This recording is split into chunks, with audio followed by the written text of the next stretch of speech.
Salam əziz izləyicilər, bugün sizə növbəti test sualımızın izahını verməyə çalışacağım. Keçidək sualımıza. Sualımızın şərti belədir. Ölü dəniz, Xəzər dənizi və Eri gölü üçün əlamətlər. Birinci sırada şimal və şərq yarımkürəsində yerləşir.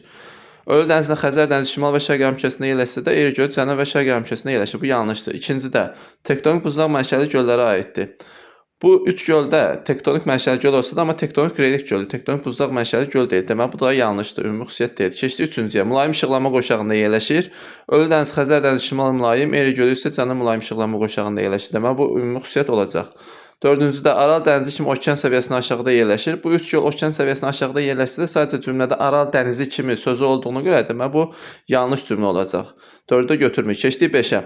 Sahilyanı ərazilərində səhra və yarımsahara təbii zonasına rast gəlinir. Bəli, bu göllər əsasən isti, quraq enliklərdə yerləşdiyinə görə bunların ətrafında səhra və yarımsahara təbii zonasına rast gələ bilərik.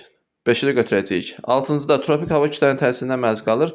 Bu göllər tropik və subtropik enliklərdə yerləşdiyinə görə tropik hava kütlələrinin təsirindən məruz qala bilər. Deməli, doğru cavabımız olacaq 3, 5, 6, B variantı.